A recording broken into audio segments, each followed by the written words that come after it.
Bonjour, je suis le groupe 13 des 3C et aujourd'hui je vais vous présenter mon oral qui dénonce la question « Et si les JO n'étaient pas que du sport ?»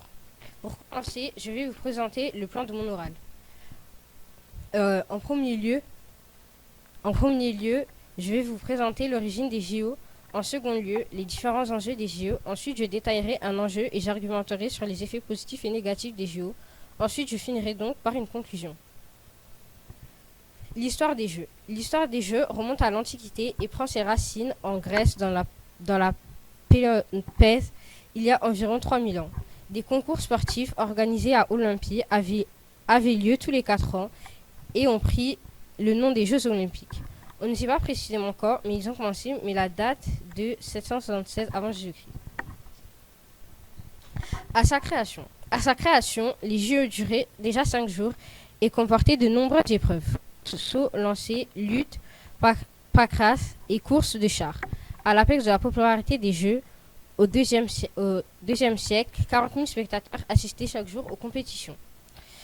Dans l'époque contemporaine, des Jeux en mouvement, contrairement aux Jeux olympiques de l'Antiquité, chaque édition des Jeux modernes a lieu en principe dans un pays ou dans une ville différente.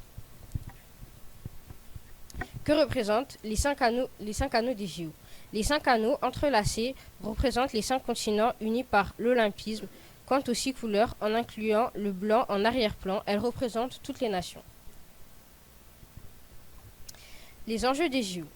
Les JO d'aujourd'hui sont composés de différents enjeux, notamment l'écologie, l'économie, la politique et le social. Je vais vous présenter un enjeu précis et ça sera la politique des JO. Même si les Jeux sont parfois que du sport, ils virent à une certaine démonstration de pouvoir ou à un boycottage des pays organisateurs ou parfois même d'une exclusion d'un pays. Pour exemple, nous avons les Jeux de Los Angeles qui ont été boycottés du coup par l'Union soviétique durant la guerre froide du coup. Et nous avons aussi les Jeux de Moscou qui ont été boycottés à leur tour par les Jeux olympiques. Enfin, par les États-Unis.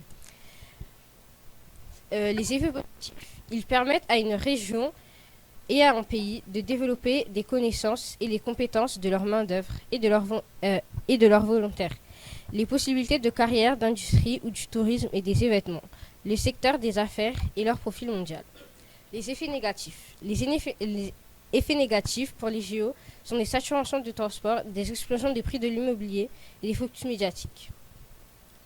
Pour conclure, les JO ne sont finalement plus que du sport, mais sont finalement devenus un moyen de montrer sa supériorité face aux autres pays, comme on peut le remarquer pour les JO 2024, qui 100 ans après, Paris se revoit organiser les JO, ce qui prouve que Paris pèse assez pour organiser des JO. Merci de m'avoir écouté.